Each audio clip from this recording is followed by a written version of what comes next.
Bueno, tengan todos muy buenas noches. Muchísimas gracias por estar hoy martes en una reunión más de Proyectar, de las charlas virtuales que hacemos para los arquitectos y las arquitectas y las personas y público en general que se conectan para estas charlas virtuales. Gracias a Dios, tenemos más de 250 charlas en lo que tenemos de estar como comunidad de Proyectar, de arquitectos, y eso nos hace felices porque nos lleva a aprender cada día más. El ecosistema que tenemos es un ecosistema basado en que los mismos arquitectos y las mismas personas que nos apoyan nos dan las charlas de una forma gratuita para que las personas puedan ir aprendiendo. Eh, Hoy tenemos el agrado de tener una de nuestras colaboradoras, amiga y gran arquitecta paisajista, que es Raquel Aguilar. Eh, Forma parte de nuestra comunidad Proyectar y hoy nos honra con una charla que se llama Arquitectura de Paisaje. Raquel, muchísimas gracias por apoyarnos, muchas gracias por estar con nosotros. Te dejo con las personas para iniciar la charla. Debemos de aclarar que cualquier consulta, por favor, la hacemos al final de la charla para poder desarrollar la charla completa y después atender las consultas que ustedes tengan. Raquel, muchísimas gracias por estar acá. Es un honor para proyectar que, que hoy usted esté presente con nosotros. Muchas gracias. Un abrazo. Gracias, Gerardo. Buenas noches a todos. Bueno, repito mi nombre, Raquel Aguilar. Soy arquitecta y arquitecta paisajista de la UCR,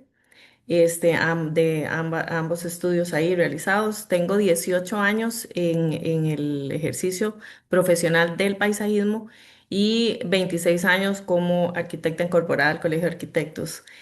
Agradezco proyectar esta oportunidad tanto a Gerardo como a Tatiana y vamos a desarrollar esta charla en torno a cómo interviene el arquitecto paisajista en el desarrollo de un proyecto.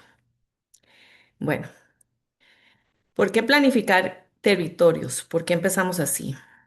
Es una visión estratégica para la integración de la naturaleza, desarrollo y sostenibilidad. ¿Por qué? Porque interpretar el territorio como un sistema vivo donde la naturaleza y la actividad humana interactúan constantemente para transformar esa comprensión en espacios que generen bienestar, identidad y equilibrio con el entorno. Entonces tenemos tres ejes, donde están el sistema vivo, que es el territorio, la naturaleza y la actividad humana. Es muy importante resaltar esta parte, ¿verdad? Que esas tres condiciones se dan para hacer un consorcio en el diseño.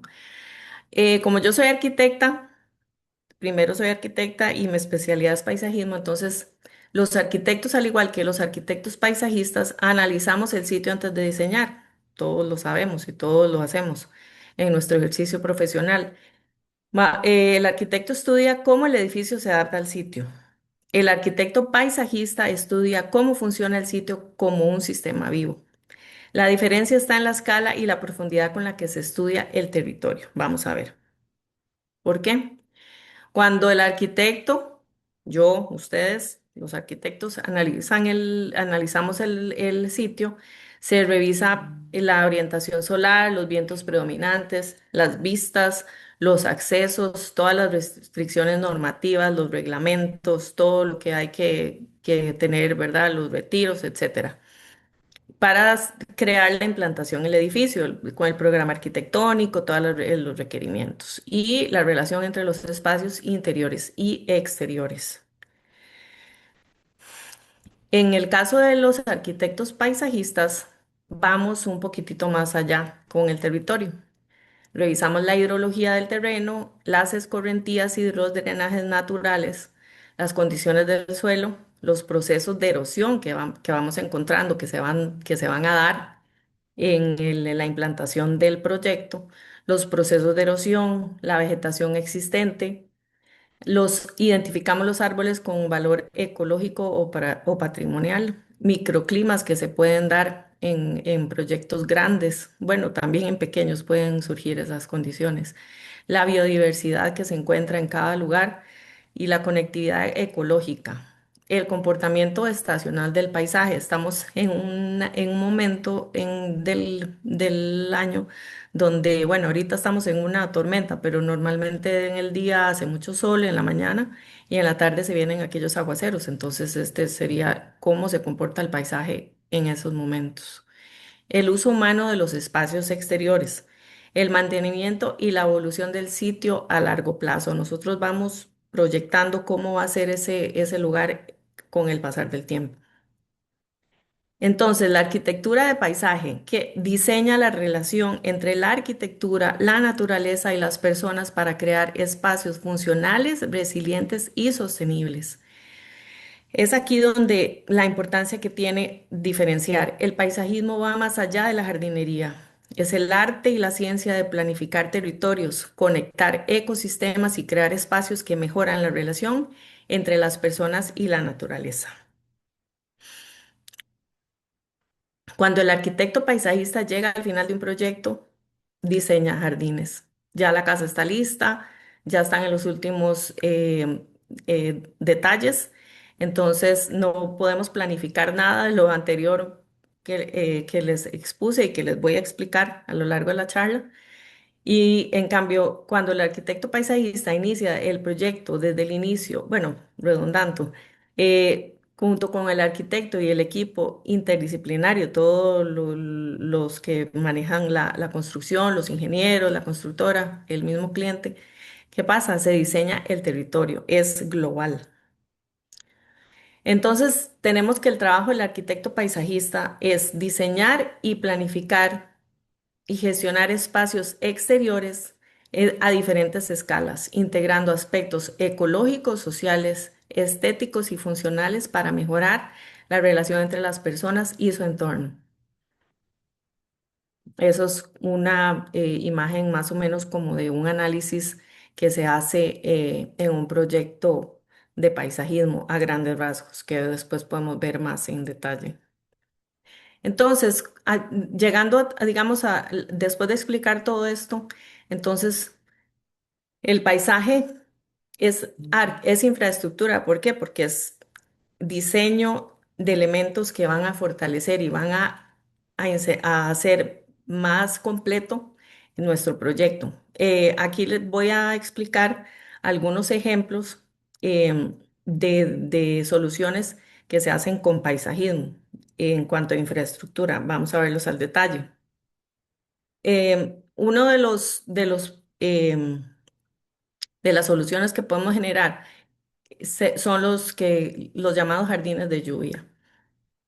Los jardines de lluvia son importantes más que todo, bueno, estos ejemplos que vemos ahí en esas fotos son a nivel, digamos, de ciudades, donde las lluvias, ¿verdad? Llevan grandes cantidades de agua en las calles y todas van a unas alcantarillas. Estas soluciones reducen el volumen de esa escorrentía superficial, evitan la saturación de los sistemas de alcantarillado, se mejora la calidad del agua, elimina contaminantes arrastrados por el agua y sobre todo en la parte, digamos, de la implantación de la escogencia de las plantas, se escogen de manera que atraigan polinizadores y aves porque se está haciendo el uso de plantas nativas. Entonces, estas áreas de infiltración convierten el paisaje en infraestructura hidráulica, gestionando el agua de lluvia de forma natural mientras se reducen las inundaciones, erosión y costos del drenaje. Otro de los sistemas que se pueden diseñar en los proyectos serían vados y drenajes. Estos captan, conducen y almacenan o infiltran el agua de lluvia. De esta manera se evitan inundaciones en caminos y áreas construidas, la erosión causada por flujos concentrados, acumulación de agua en superficies, saturación de suelos, daños a edificaciones y pavimentos, erosión de taludes, transporte de sedimentos hacia quebradas y ríos, permitiendo el paso del agua sin necesidad de grandes obras de canalización, conectar sistemas de drenaje natural dentro del proyecto. Vamos a ver en la primera foto, del lado izquierdo, es un canal que mediante vegetación, en sus linderos. Bueno, lástima que no puse una foto de cómo se inició, esto me lo pasó una colega. Esto es 2 semanas después, ahí no se ve el canal ya la vegetación está cubriendo y eso se deja de manera natural, ahí no hay que podar, ahí no hay que cortar nada. Entonces, por medio de la vegetación el canal funciona y la tierra se retiene. Luego en las demás es con piedra junto a una calle interna donde se maneja una filtración, ¿verdad? Mediante un drenaje de piedra. En el otro, en el de la parte derecha, es un vado empedrado donde recoge agua, probablemente en esta foto, de un terreno del lado derecho y del lado izquierdo viene un talud. Entonces todas esas aguas se conducen hacia donde se filtran, ¿verdad? Las aguas del sistema del proyecto. Entonces, se evita tener que hacer grandes excavaciones para meter la tubería gigante que queda enterrada dentro de los terrenos, de los proyectos, y no se ve. Mediante este recurso se puede tener un diseño de una solución, ¿verdad? Estéticamente y funcionalmente agradable, y se evitan costos, ¿verdad? De la infraestructura gris, se disminuyen los costos, aumenta la resiliencia del proyecto, ¿verdad? En este caso, esa solución. Perdón. Luego viene la gestión del arbolado existente. Es muy importante en los proyectos hacer un inventario arbóreo de cuáles son los árboles que existen, cuáles son las especies, identificarlas, tenerlas en el diseño de sitio, identificadas y en plano. Hacer una evaluación fitosanitaria. Esto generalmente hay entidades que las hacen. En algunas ocasiones los regentes ambientales se dedican a eso. Protección durante la construcción, que sería como hacer una malla alrededor, la conservación de las especies, ¿verdad?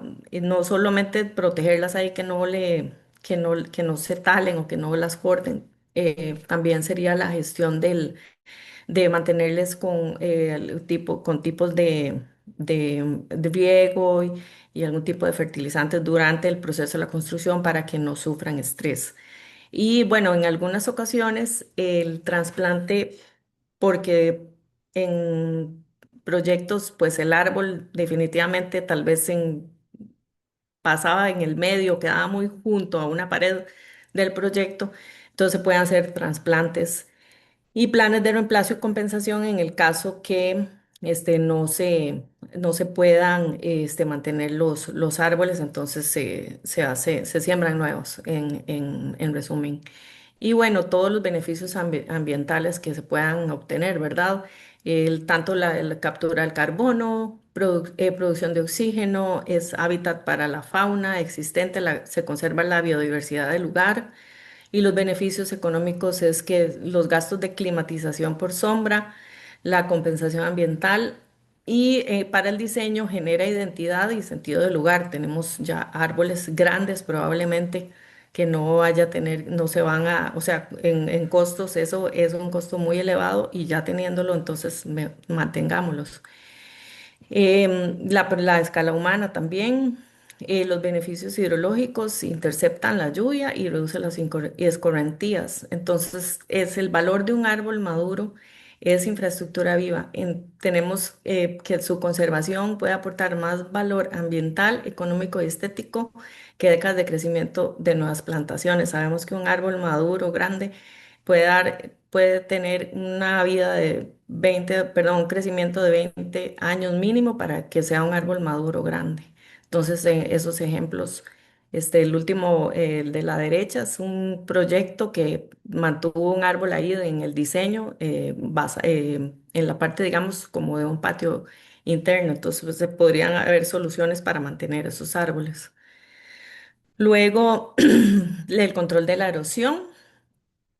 Evita la pérdida del suelo causada por la lluvia, la escorrentía superficial y el viento. ¿Qué se soluciona? La pérdida del suelo fértil, inestabilidad de taludes, sedimentación de ríos, quebradas y drenajes, daños en senderos, caminos y áreas verdes, costos de mantenimiento y reparación. ¿Cuál es el valor agregado? Se conserva la topografía natural, se reducen movimientos de tierra, se integra la arquitectura al paisaje existente, se diseñan taludes como espacios verdes funcionales, se mantiene la estética del proyecto a largo plazo. Y aquí varios ejemplos serían: el primero a la izquierda, se usa un magma para retener un talud.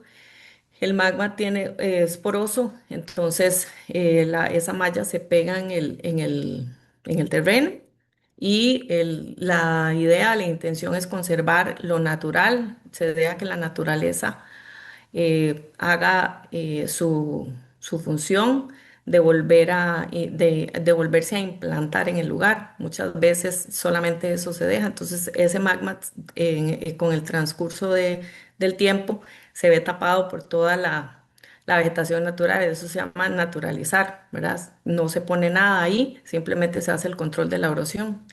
En el segundo caso, se utilizan piedras para crear un talud para retener el terreno, y se insertan plantas que cubran todo entonces se hace un muro, una especie de muro de jardín vertical, pero digamos más bien sería en un talud que retiene el terreno. Y igualmente en el caso las dos de las piedras que están ahí en la parte superior. Luego en el medio tenemos una foto de un ejemplo que se utiliza un recurso que es la fibra de coco. Y la fibra de coco sí se puede hacer huecos donde se pueden poner. En este caso ahí están poniendo esta planta vetiver, que se usa mucho para retención de taludes, pero que en muchas ocasiones, bueno, sobre todo con las lluvias, es importante retener con este material, ¿verdad? Que se pega se sostiene mediante varilla, o de alguna forma se fija en el terreno, y luego el vetiver sostiene. Igualmente es poroso, y todas las plantas, las hierbas y todo lo natural del terreno del lugar crecen y lo forran. Entonces es esa parte de naturalizar el lugar. Y la última es una malla que igualmente tiene ciertos huequitos en el cual se le pueden poner igualmente algunas semillas de alguna planta, o plantas pequeñas como vetiver o como gramíneas, para, para crear, digamos, esa dualidad de control de erosión por medio de un material y las plantas. Luego, parte del paisajismo serían los senderos y las circulaciones. Estructuran la experiencia del usuario dentro del paisaje. Permiten crear recorridos más integrados con el entorno natural, aportando textura, escala y carácter al proyecto. ¿Qué son estos? Las circulaciones internas: escaleras, pasillos, recorridos, senderos, todo caminar alrededor del lugar, pasos de servicio, en hoteles, en casas, en hospitales, es la circulación en sí. Entonces, hay recursos para no hacerlo, no hacer una chorrea de concreto o de pavimentos. Entonces, los recursos usados, vamos a ver los ejemplos. El primero es unos cajas de madera donde se contiene piedra gris, y van de acuerdo a la topografía del lugar. El segundo también es mediante unas escaleras con deck. Entonces, la solución se da por medio de este recurso. En los otros dos son con piedra laja, donde se hacen los recorridos naturales. Y la última es igualmente una escalera, pero se hace por medio de losetas de concreto que se van implantando en la topografía. Entonces, con todo esto se generan pues secuencias, descubrimientos dentro del paisaje. Hay transición entre los espacios, se evitan las superficies duras, y se logra una conexión más natural con la vegetación, y permite que el paisaje sea el protagonista. Entonces, la experiencia del recorrido mediante la materialidad, la textura y la escala la relación con relación con el paisaje, perdón. Luego tenemos corredores biológicos. Los corredores biológicos conectan ecosistemas y espacios naturales, promoviendo la biodiversidad, la resiliencia, la ecología y la conservación del paisaje. Mediante la conservación de árboles existentes, diseño con especies nativas, restauración ecológica, protección de quebradas y zonas ribereñas, conexión de áreas verdes internas con ecosistemas vecinos, diseño de parques y espacios abiertos funcionales para la fauna. Tenemos el dato de que 54 corredores biológicos, incluidos los 8 corredores interurbanos, que en conjunto representan poco más del 38% del territorio continental del país. Muchos de estos proyectos se están desarrollando mediante municipalidades, algunas también por medio de instituciones privadas que se han preocupado, como el ejemplo del parque del zoológico Simón Bolívar, que lo volvieron a abrir, interconectando junto con bueno, la sabana. Podemos poner el ejemplo, la conectividad entre la sabana, el Simón Bolívar. em, y el antiguo Bioparque y también el zoológico, ex zoológico de Santana que existe. Entonces, todos estos se llaman los corredores biológicos. Y la restauración ecológica permite recuperar ecosistemas degradados y restablecer los procesos naturales que sostienen la biodiversidad y el bienestar humano. Es muy importante porque, bueno, hay un ejemplo que lo traje aquí del Palo Verde, que la intervención permitió restaurar humedales que habían sido alterados por una especie invasora que se llama tifa, que es una planta perenne herbácea, que es unas espigas como unos acatones que estaban tapando todos estos humedales y se estaba haciendo insostenible, incontrolable, y se hizo una intervención donde se logró se logró que regresara la fauna y la recuperación de estos procesos ecológicos fundamentales. Entonces no consiste únicamente en sembrar árboles, ¿verdad? Sino recuperar las relaciones ecológicas que permiten que un ecosistema vuelva a funcionar de manera autónoma y resiliente. Entonces, muy importante cuando se quiera hacer una restauración ecológica, pensarla muy de acuerdo ¿verdad? Las necesidades que existen en los lugares que se van a intervenir. Bueno, y como les quería, hablando de la conservación, bueno, y lo que los arquitectos paisajistas pertenecemos a algunos, ¿verdad? No todos, pero existe una asociación que se llama SOPAICO. Es una asociación de paisajistas costarricenses. Existe desde el 2010 más o menos y somos profesionales dedicados a promover la conservación, recuperación, protección y gestión del paisaje en Costa Rica. Pueden buscar en Facebook, en Instagram y hay una página web. Eh, existe un documento muy importante que es la Carta Costarricense del Paisaje. Es un documento que se ha venido recopilando. La última versión es del 2012, donde se establecen principios, valores y lineamientos para reconocer el paisaje como un derecho colectivo, orientar su protección, gestión y diseño e integrarlo en las decisiones políticas. Em, pienso que es muy importante para dar a conocer el trabajo que hacemos como con una asociación. Estamos inscritos en el Colegio de Arquitectos, nos reconocen como una asociación. Bueno, todo esto que les he comentado, em, del territorio. Vamos a revisarlo brevemente porque esto sí es parte importante de verdad de la arquitectura de paisaje, pero voy a ser muy breve, voy a resumirlo. Entonces, nuestro país, Costa Rica, tiene varias zonas de vida, diferentes zonas de vida. Entonces, en el mapa vemos estas diferentes zonas de vida que no voy a repetir, están bien por colores están ahí identificadas. En el cuadro uno, todas esas zonas de vida tienen que ver con el rango altitudinal, ¿verdad? Entonces, para mencionarlas rápidamente, tenemos el basal, el piso altitudinal, el basal, el premontano, montano bajo, montano, subalpino. En las zonas de vida se dividen, las voy a mencionar rápidamente: bosque seco, bosque húmedo y bosque muy húmedo, que pertenecen al basal. El premontano, vienen de 0 a 700 metros de altitud, de la altitud con nivel del mar. Normalmente es en las costas. El premontano es de 700 a 1400, donde tenemos el bosque húmedo, bosque muy húmedo y el bosque pluvial. El montano bajo sería de 1400 a 2700, donde tenemos el bosque húmedo, bosque muy húmedo, bosque pluvial.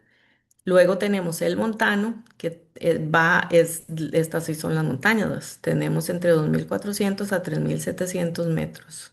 Y el subalpino, que es el montano alto, de 2800 a 4000, que es el páramo pluvial. Esto es importante porque de ahí vamos a conocer los estratos de los bosques. Esto es las alturas que tienen los bosques. Los diferentes bosques eh, se dividen por alturas de, digamos, de las plantas o de los árboles. Entonces, tenemos en primera, en primer tamaño, los árboles emergentes, que son los árboles grandes que sobresalen en las montañas, los que se ven que son menos cantidad, los más grandes de 30 a 50 metros. Estos son los que sobresalen del dosel y son los que reciben más luz, más viento. No son muchos, pero son muy importantes para la estructura del bosque. El dosel es el siguiente estrato, poco más bajo, los árboles en general. La copa va la altura va de 20 a 30 metros y las copas son como el techo del bosque. Es la mayor biodiversidad que existe en este estrato de los bosques, ¿verdad? Luego sigue el subdosel, que son más bajitos, los árboles no por más bajitos, son bajitos, son de 10 a 20 metros. Estos árboles reciben ya la luz filtrada que conecta el dosel con el sotobosque y es hábitat de muchas especies. Aquí es donde se da la mayor diversidad de las especies, entre árboles de 10 y 20 metros. Luego viene el sotobosque, que son arbustos y plantas pequeñas que crecen con poca luz porque ya están debajo de todos estos que vengo mencionándoles. Y estos son arbustos de entre 2 y 10 metros. Y luego viene el piso forestal, que son capas de hojarascas, hongos, microorganismos e invertebrados, todos los microorganismos que son claves para la descomposición y el reciclaje de los nutrientes. Estas capas o estratos permiten la vida y la diversidad de todas las especies. Cada estrato cumple un papel vital y albergan especies únicas. Se conserva la estructura del bosque y para conservar esa biodiversidad y los servicios ambientales que em, sostienen la vida.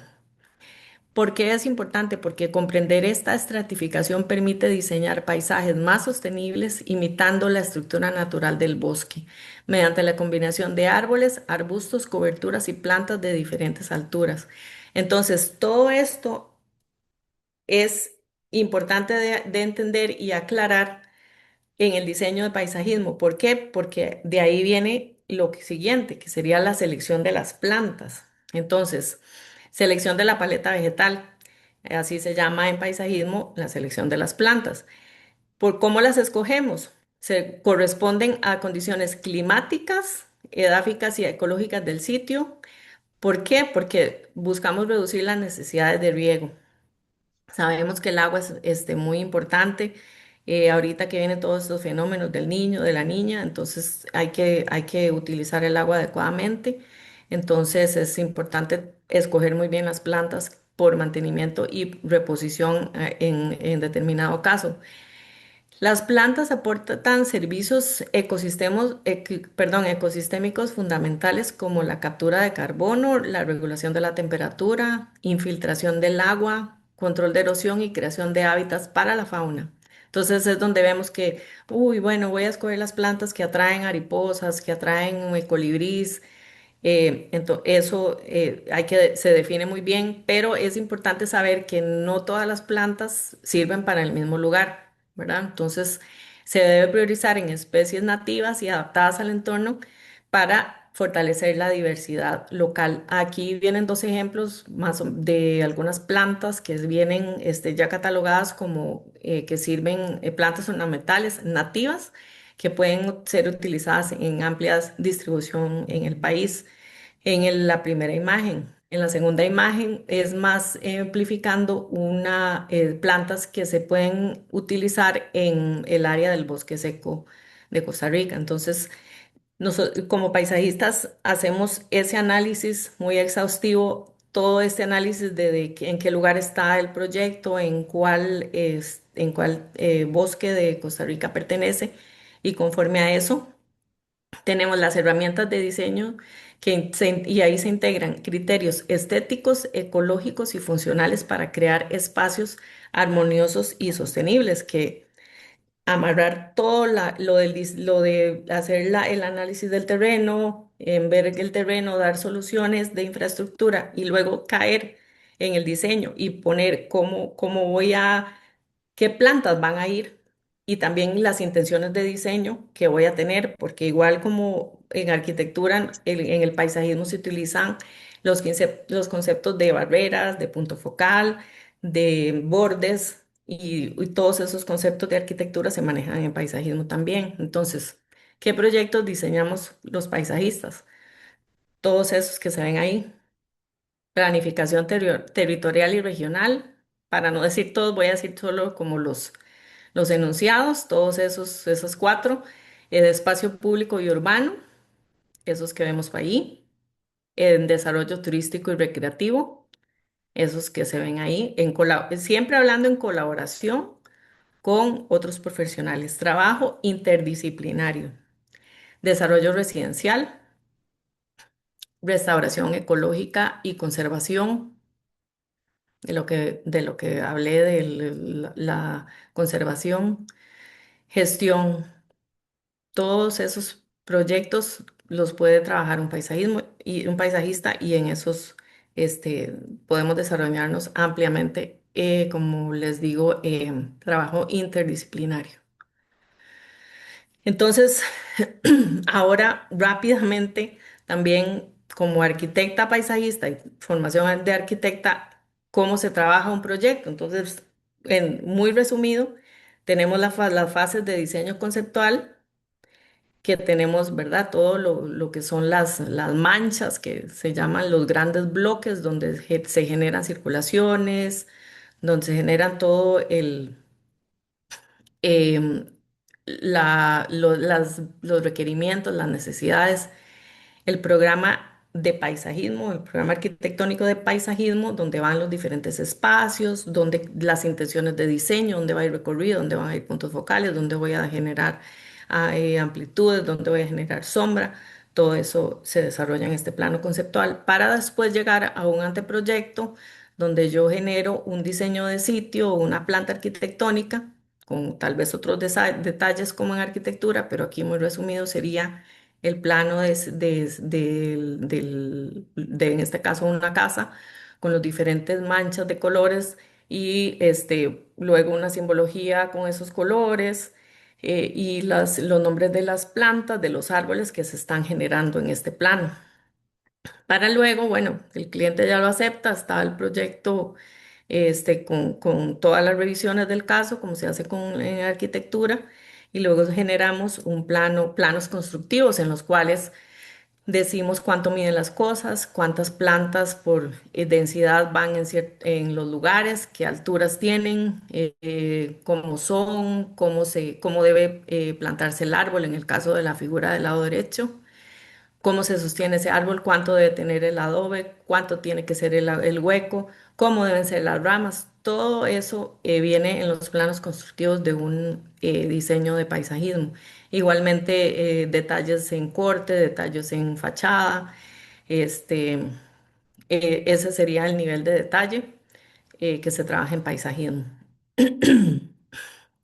Luego quisiera agregar eh, cuál es el valor del diseño del paisajismo.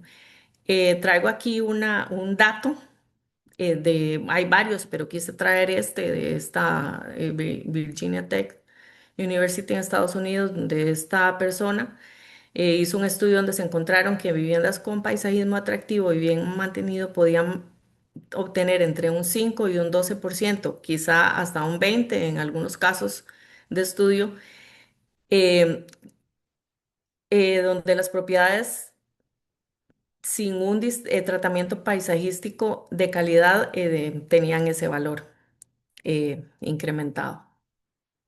Y bueno, aquí unos ejemplos de proyectos en los que he intervenido, ¿verdad? Donde se maneja el, el paisajismo eh, de diferentes maneras, en accesos de hoteles, de residenciales, el manejo de la sombra, el manejo de la textura, altura, diferentes conceptos de diseño, como les mencionaba. Em, y bueno. Eh, Esa sería mi intervención. Ahí tienen mi contacto.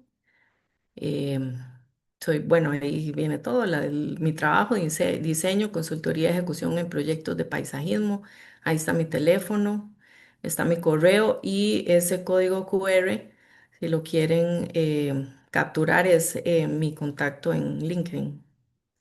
Entonces, muchas gracias a todos por conectarse y por estar acá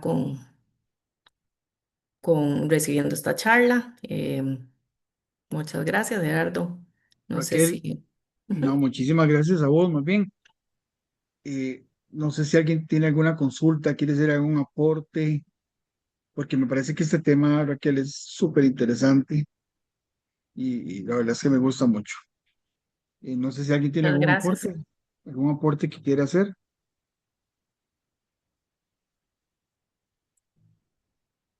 Bueno, dice don Jorge Lira que muchas gracias, Raquel. Con gusto, Jorge, gracias. Hay algo muy importante, Raquel. Vieras que, bueno, a mí siempre me ha gustado yo no sé por qué yo no estudié paisajismo, ¿vos sabes? Ajá. Pero porque yo soy amante de todo lo que es la naturaleza, y me encanta. Y Ujú. en mi casa tengo un montón de matas, parezco a mi abuelita cuando tenía ese Sí, montón de matas por toda la casa, ¿verdad? Porque a mí me parece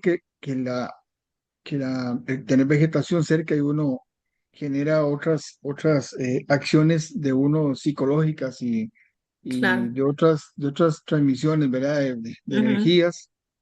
Bueno, ya hemos tenido un arquitecto, unos arquitectos, hemos tenido una persona aquí hablando sobre la transmisión de energías de las plantas dentro de las casas y todo, que ha sido muy ujú, interesante, pero ujú, también he notado que no es lo mismo que, digamos, que los jardines o las áreas verdes de los proyectos, nada más uno lo intervenga nada más por colocar plantas, que llevar a un diseñador ujú, paisajista a que plantee un proyecto entero para que realmente tenga una identidad el lugar, ¿verdad? Como lo hacen los hoteles o como lo hacen algunas ujú, residencias. Y eso definitivamente marca mucho la diferencia entre uno que sea el que pone las plantas y el que lo haga un arquitecto paisajista. Por ujú. mi parte, yo te lo agradezco muchísimo, Raquel. Es una excelente charla. Creo que Con todo nos, gusto. nos da un refrescamiento de lo que significa realmente el diseño del paisaje. Lo que más me interesa de esto, Raquel, es algo que hoy estaba Sí. conversando Ujú, con una persona que es una representante muy importante, eh, y yo le decía, mira, yo creo que los arquitectos de diseño, digamos, paisajista, los urbanistas, ujú, son los que tienen que estar directamente trabajando en las municipalidades y en las instituciones del Estado, desarrollando los proyectos que tienen que ver con esto, ¿verdad? A claro. veces, a veces yo protesto muchísimo porque veo personas no tan calificadas haciendo este tipo de trabajo. Y eso a mí Exacto. me parece que no es correcto. Me parece que en Costa Rica tenemos muchos paisajistas, tenemos arquitectos especialistas, diseñadores urbanos, diseñadores de mobiliario urbano. eh, Tenemos muchas personas que deben de estar realmente interactuando en el desarrollo de lo que es la sociedad, ¿verdad? Y Ujú. sobre todo el espacio.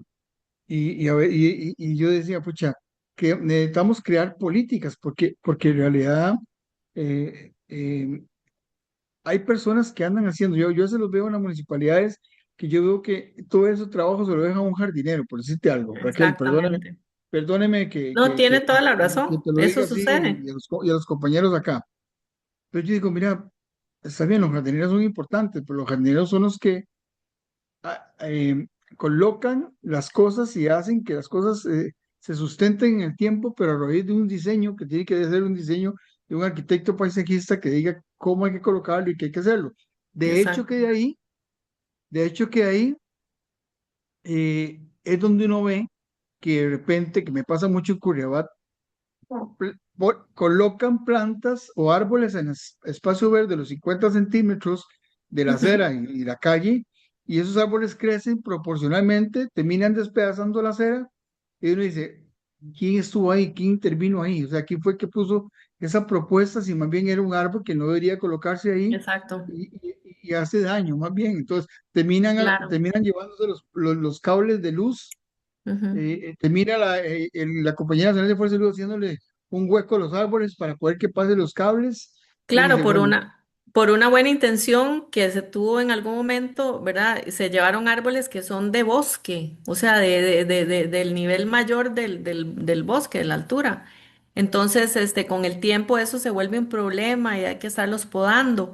Una vez recibí una charla de una persona que especialista en árboles y decía, el árbol, Fabricio Ballesteros se llama, él es regente ambiental, especialista en árboles. Él decía, los árboles no se ponen pensando en que hay que podarse, porque los árboles deberían mantenerse. Entonces hay árboles para todo. Por eso los estratos de los bosques que debería uno, ok, quiero que el árbol sea de tal altura para que no para que se deberían escoger así.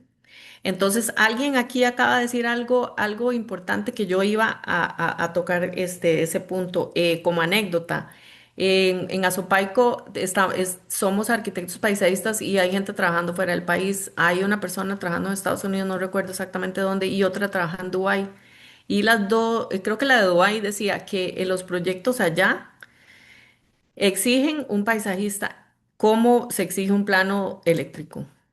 Entonces, es alguien por aquí, no recuerdo, no vi el nombre, decía, y en Azopaico estábamos tratando de hacer evidente eso, tal vez no en todos los proyectos, ¿verdad? No vamos a hacer en una casa pequeña con terreno pequeño que exigir un plano de paisaje, pero en ciertos proyectos sí deberían existir porque el criterio técnico de la sostenibilidad, de la parte ecológica, la parte del uso de la persona, de todos los ecosistemas y la biodiversidad, eso no lo manejan todos, eso no lo maneja un jardinero, por más que se quiera ver y por las buenas intenciones que pueda tener una persona que tenga una empresita de jardines y que le diga al cliente, no, usted no necesita un paisajista, yo le puedo hacer lo mismo y no es lo mismo, o sea, no es lo mismo llegar y diseñar un proyecto desde cero, creando todas estas criterios, ¿verdad? Que quise explicar resumidamente,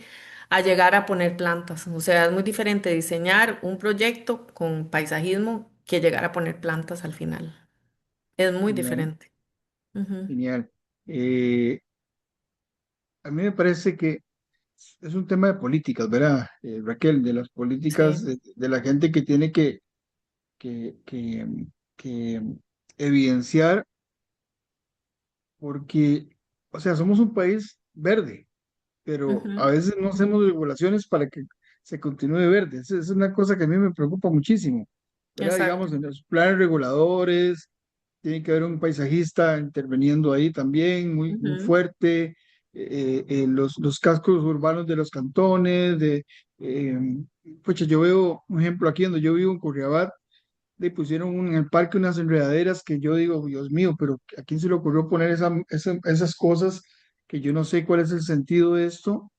dónde están los profesionales que tuvieron que haber intervenido en todo el Sí, desarrollo no del parque hay. de Curriabat? No hay, normalmente hay una comisión, una asociación de gente que le gustan las plantas, entonces con toda la buena intención, porque sí lo sé que es con muy buena intención, van y ponen lo que, no sé, lo que les gustó, lo que alguien les ofreció, escogen las plantas porque se ven bonitas, porque es una enredadera, pero sí, esa enredadera no, tal vez esa enredadera se va a salir de proporción, entonces no tiene un criterio de escoger la planta exactamente que va a solucionar el problema o la intención es, de diseño visual o técnica que tiene lo que yo quiero hacer, entonces es eso. Bueno, genial. Ok, contratemos a Raquel para nuestros Ah, proyectos muchas gracias. de paisajismo. Raquel, muchas A la gracias. orden. Gracias, compañeros, por acompañarnos. Mañana tenemos una charla Ujú, para el que quiera. Los miércoles estamos tomando para hacer charlas de liderazgo. Los que quieran estar mañana estamos a las 7 de la noche y haciendo unas charlas muy buenas de liderazgo que estamos tratando de que todo sea muy integral en proyectar, no solamente la parte profesional, sino que la parte integral, que es el crecimiento nuestro como personas también. Entonces, estas ujú. charlas las estamos impartiendo los miércoles a las 7 de la noche para los que quieran también estar con nosotros. Muchísimas gracias, Raquel. Gracias, compañeros. Gracias y gracias a todos. Voy a dejar de grabar para tenerlo